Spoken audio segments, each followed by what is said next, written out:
Hello everyone and welcome to the Smashi Business Show. Today is Wednesday, November 19, 2025 and I'm Abdul Majid Awan. And I'm Richard Fitzgerald and we have a packed show for you today. Some of the biggest headlines. 8 teams. This region hosted the last World Cup. This wider region is going to be involved in the next 2 World Cups, with Morocco participating with Spain and Portugal in the 2030 World Cup, and obviously KSA host nation for I think Basra, not Baghdad last night, and then the winning goal was Basra, not Baghdad last night, and then the winning goal was scored in the 117th minute. You know what I was thinking? I was thinking like that it would be good if the UAE had a team in the World Cup, of course. But it's also good that Iraq are in the World Cup. Because Iraq has maybe 30-something million people, and the UAE has 1 million Emiratis and 10 million residents or so. But it's good for Iraq. Iraq have had a tough time. Iraq have had a tough time since all those fake wars and all that stuff. They've had a tough time. They've had a tough identity time. They've had a tough economic time. And we didn't have Palestine qualify. We don't have... Like the man right now, which we talk a lot about on Smashi Sports as well. We have Smashi Sports. Ben Harburg, recently we did a story on Smashi Sports yesterday as well. Reuters, a lot of people are covering him in terms of how he's gone to Saudi Arabia to invest in football. Other people go to European countries. They would go to even a second-tier league in Europe. They would prefer it. But he went to Saudi Arabia. We've talked to him so much. FII, we did an interview with him. How do you see his role in attracting more? It's like he's like the Ronaldo of an investor, right? Ronaldo came and then everyone followed. Yeah, the value of F1 can be big, but then the value of the F1 teams can also be big. But there's plenty of people who've lost a lot trying to enter F1 because bankrolling a club is a lot of money. We've seen IPL as Cadiz, which is a nice town in Spain, and I think they're still in La Liga, or maybe they go up and down, but he owns that club, and his second club is Al Khaloud. He was offered 3 clubs in Saudi. We think, off the record, it's around 12 million euro that those clubs were bought for, but they couldn't buy any of the bigger clubs. Now there's more clubs for sale. Shabab are up for sale. That became... the value of that license and the franchise went up a lot. So, I know that Ben Harburg was also mentioned in Semaphore yesterday as like looking for other lower league clubs in Europe as well as Saudi. I don't know if everyone else will follow because the stadiums are still, the commercial story of Saudian clubs isn't a sure thing. He's doing an excellent job. And there's definitely opportunity. And, but I don't think everyone who enters it is going to make a ton of money just because Ronaldo's there and because there is success stories. There is success stories. I love the excitement of the Saudi League. I love the opportunity there. But I think like every industry, Majid, I think you need to know what you're doing. You can't just go, hey, I'm a banker, I'm just going to open a restaurant, or I'm in a certain sector, but I like sports, so I'm going to buy a football club. I'm going to round up some cash. I think what is apparent when you speak to Ben Harburg is that he's passionate about football, but he's also a savvy investor. He mentioned Copa 90 to me. He mentioned he's doing a documentary, Cora Break. Nice. And when you mentioned those brands, that's OG football fans. Like people who know about these stories in football. It's not just the headlines and the transfer news and the clubs. It's clearly people who really love the storytelling and the fan stories. So I think that's the why. But then the how and the execution and building the fan base and understanding the commercial aspect, understanding that you can rise with a wave, but also you need to run your house and keep your house in order. And it's fascinating. I think that like every business, like media business, there's many pieces to the pie. You can have academies, you can have shirt sales, you can have ticket sales, you can have media rights as well. Yeah, and I think he's pretty much doing a very good job right now, as long as the Saudi football is also rising. Hopefully they'll do good in the World Cup as well. They should do. They're improving all the time. And, there's always this argument in how to grow these domestic leagues, whether you should have caps on nationality in the top division. Like the ADNOC Pro League at the moment is capped a lot, where there's you can't have many foreigners in your team, and in the Saudi leagues as well. So they're trying to find this balance.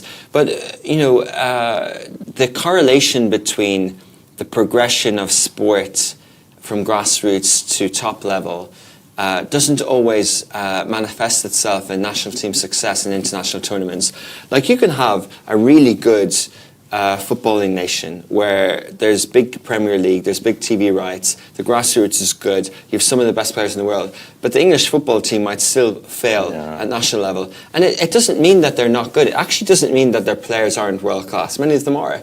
But I think what happens sometimes here is, people might say UAE have failed to qualify for the World Cup, therefore football in the UAE is at a low ebb. I disagree. I think football at the UAE is growing, and it's bubbling, and it's progressing very nicely.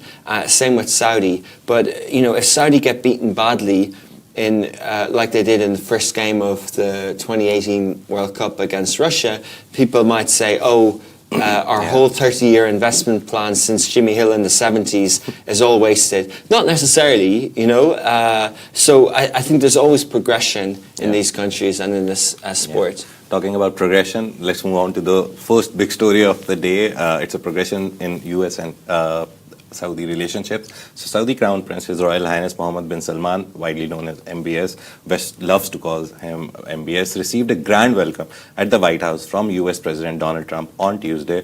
Yesterday evening was crazy. The visit highlighted deepening ties between Riyadh and Washington with a ceremonial display including marching bands, flag-bearing horsemen, and a military flyover. The two leaders met in the Oval Office to discuss business, technology, artificial intelligence, and regional security, while humanitarian challenges such as the situation of Gaza were largely absent from public discussions. But there was some discussion later by journalists asking weird questions. Talk about that. It's really optical, an excellent brand image, and very well done to everyone involved, and all the Saudi diplomats and the foreign representation for Saudi, the ministry and the ambassadors and the mission to USA. They've all done such a good job here.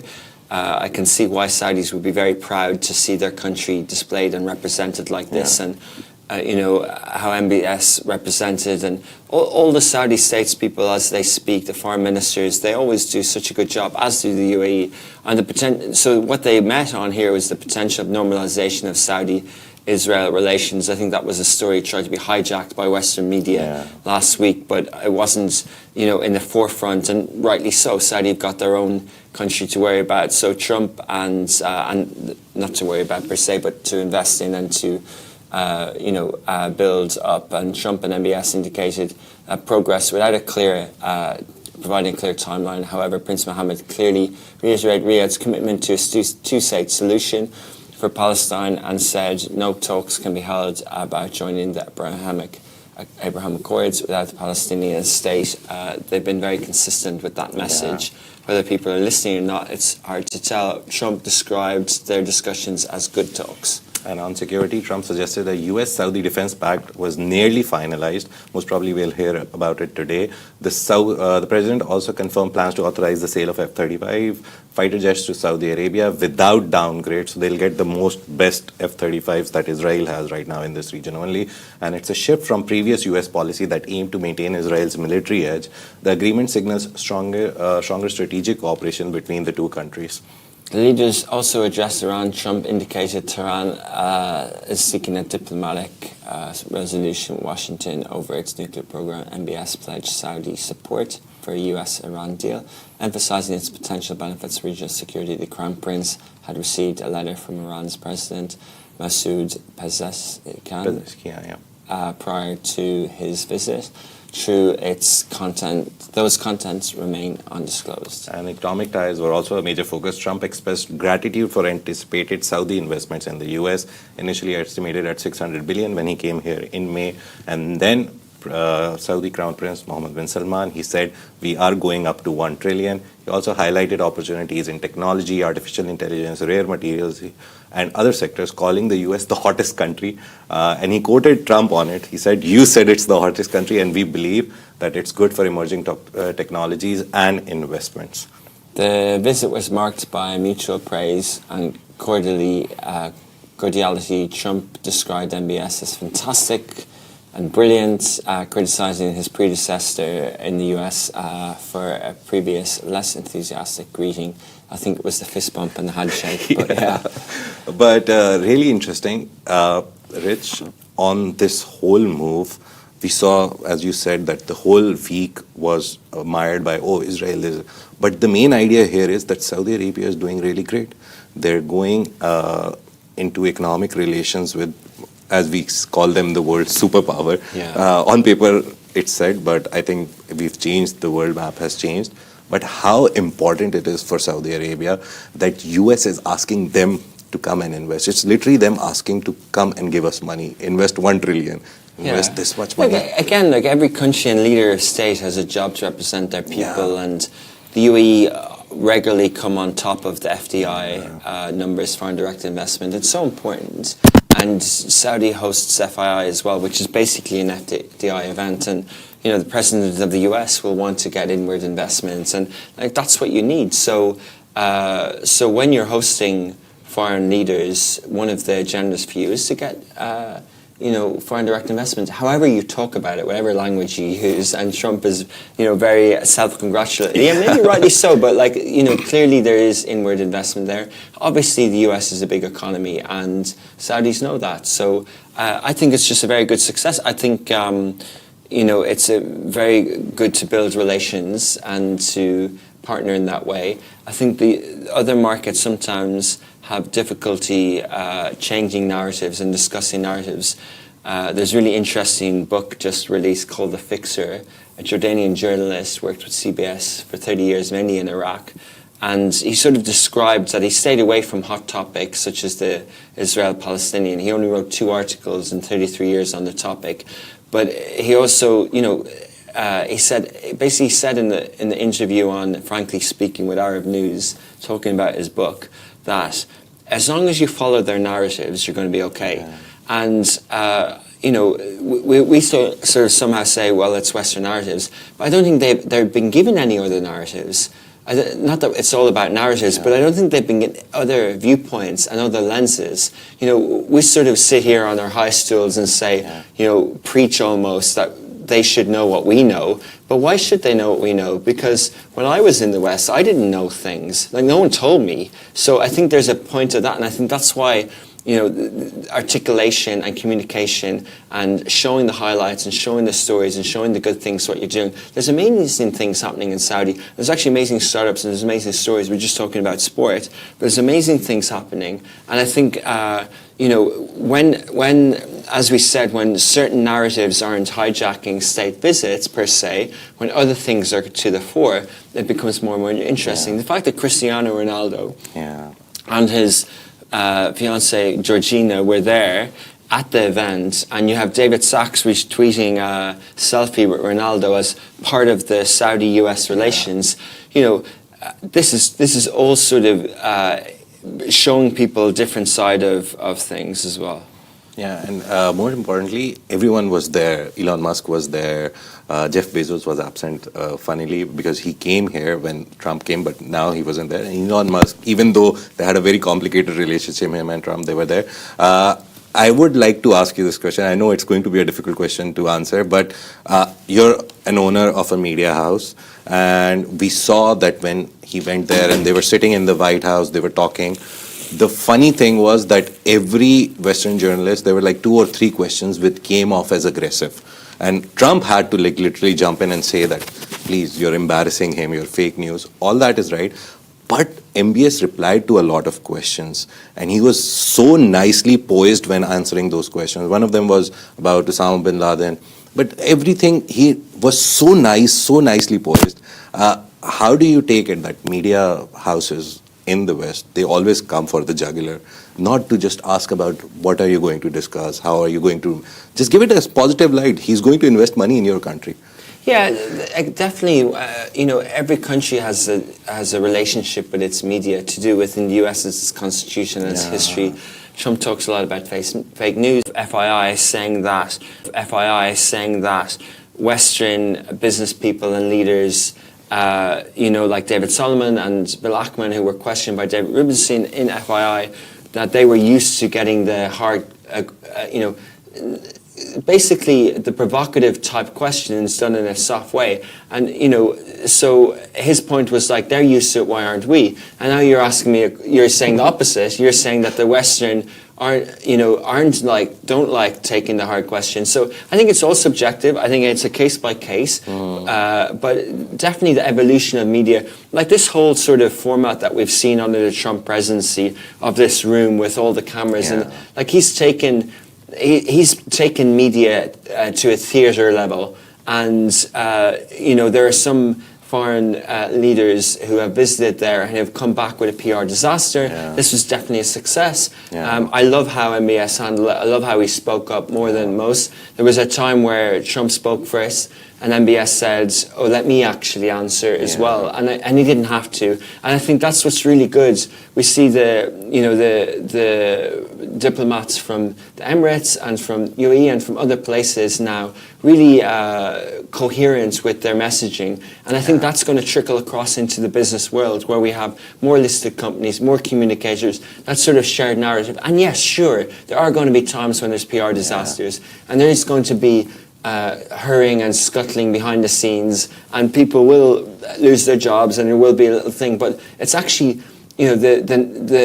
just like the region has owned its direction in society, I think it's starting to own its own narrative outwardly as well, and I think it's very positive for us all. Yeah. Thanks you, Rich, for that media lesson, to be honest.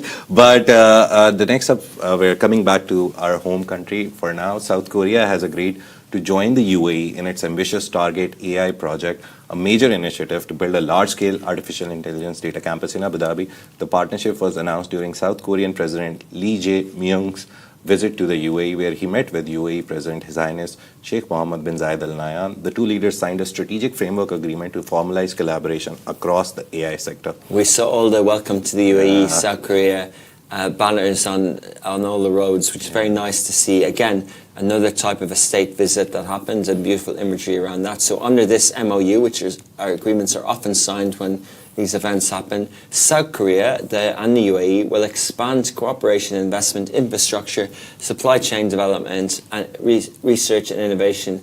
One of these, which I've mentioned, Stargate UAE, is part of a broader deal announced by US President Trump again to establish the world's largest AI data center network outside the US. The first phase, a 200 megawatt AI infrastructure cluster, is currently under construction. There's nice imagery. It's actually happening and expected to be completed by 2026. And that one, the Stargate UAE, it has global tech partners including OpenAI, NVIDIA, Oracle, Cisco, and SoftBank.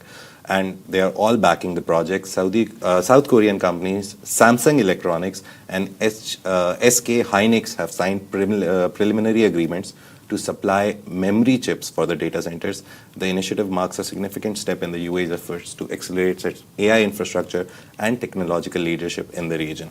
So this AI agreement is one of 7 memorandums signed during President Lee's visit, covering sectors such as aerospace, nuclear, energy, biotech, and logistics. Seoul, the capital of South Korea, and Abu Dhabi, obviously capital of UAE, also plan to collaborate on physical AI and shipping, starting with a pilot project linking Busan Port and Khalifa Port. Abu Dhabi Port's obviously very strong in that sort of space, and strengthening trade and technology ties between the two nations. It's a lot of state visits. Even in the newsletter, like it's either events or state visits. It's a lot of coming and going.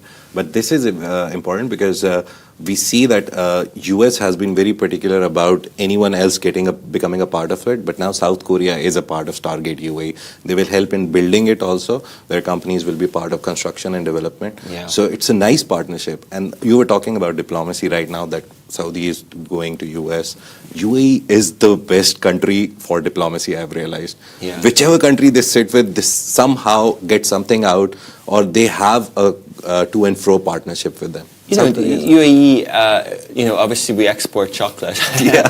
But I think there's a lot of lessons to be learned from South Korea, because many years ago the electronics companies were known to be Japanese, and South Korea was sort of the poor brother or sister, and it wasn't the hero. And suddenly out of all that, I think Samsung emerged. And now, every content conference you go to, it's all about Korean content. It started with K-pop, with Gangnam Style, but it's all about Korean shows being dubbed everywhere around the world. There's Turkish, obviously, but everyone has Korean shows. And the other space that South Korea is doing really well in is in the beauty space, the manufacturing supply of skincare. I know Word often talks about the influencers, Serena and Nisreen Beauty. They go to Korea to visit the factory to make their skincare, and obviously, do the branding, packaging, and tailor towards the regional market. And when you're bringing in these products, you do have to make sure they're halal compliant and that they have all the ingredients of the regulators in your country. But Korea is the manufacturer, so it wasn't necessarily mentioned in this memorandum. We didn't see written here K-pop or content or skincare or beauty care or hair care or whatever, but it's definitely part of countries working together in trade, logistics, supply chain, that's related. How do you get these goods into the ports faster? Taxes, tariffs, and then also that relationship of exporting your culture, which South Korea are very good at. So if you're very good at it, then why don't you partner with them as well? And we see Saudis, as well. Obviously, we talked about the US, but they've signed lots of nice deals with lots of countries. They're good deals with Greece, good MOUs with Thailand, and I think this is the new world that we're in now. Yeah, and UAE, I think the next CEPA can be with South Korea because they've already signed, 28 CEPAs, cooperative agreements, economic partnerships, where the taxes are only between the countries. They don't deal with regional taxes. So I think South Korea can be a part of it. And this is a very nice move by UAE, the CEPAs, which is very unique to them. They started with India and then they went on and signed 28. They have a target of, I think, 40 by the end of next year, 2026. Yeah. So that shows you that UAE is always in the prime position.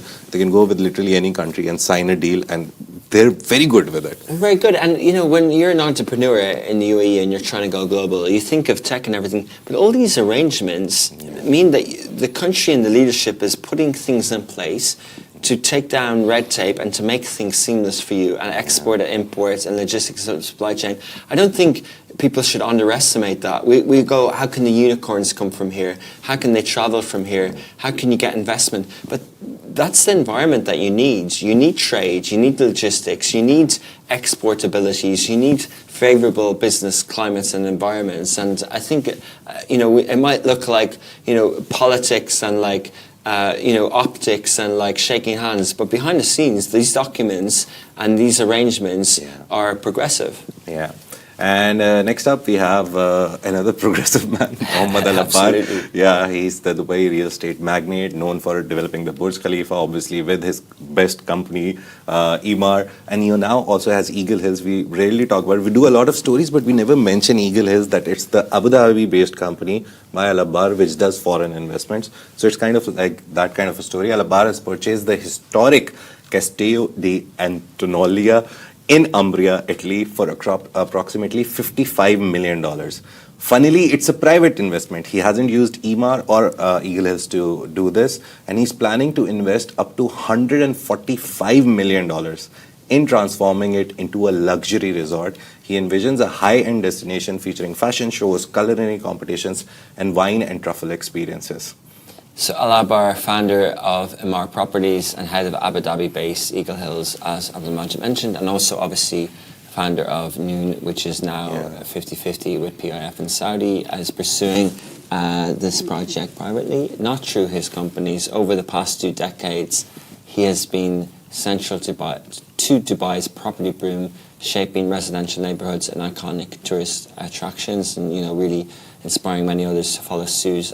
His global reputation has also led to partnerships abroad, including Trump Tower, Belgrade's project alongside Jared Kushner. And international expansion is a growing trend among UAE developers, fueled by Dubai and Abu Dhabi's booming property markets. They're making so much money that they're going outside and investing that. Alabbar's Eagle Hills has projects in Georgia. They have a project in Belgrade, Albania, Croatia, Latvia, Bahrain, Ethiopia, and Morocco, while other Dubai-based companies are also exporting luxury hospitality concepts worldwide. Yeah, so despite his ambitious plans, overseas ventures carry risks. Alabbar's luxury tourism project in Madagascar is now on hold, temporarily following upheaval there. Still, he remains optimistic about international opportunities, saying the beauty of Madagascar will continue to be there. Meanwhile, the Italian Castle project is set to include a wellness centre, luxury homes, wellness travel is on the rise, golf and polo facilities, marking another step in Alabbar's global property ambitions. He was basically talking to Bloomberg, and he said all of this. He gave an exclusive interview on this investment. It's funny, Rich. He's spending $55 million from his pocket to buy a castle in Italy, and he plans to spend 45 more. So a total $200 million investment from pocket to make a luxury resort. How do you think this works out? Like whenever we talk about Mr. Alabbar, we always talk about Emaar or Eagle Hills whenever he is investing. But now he's going into it himself.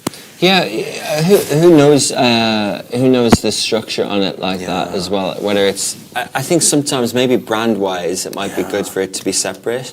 I know, obviously being from Ireland, there's a lot of investors into castles in Ireland, American investors, and they sort of do it almost with their personal cash.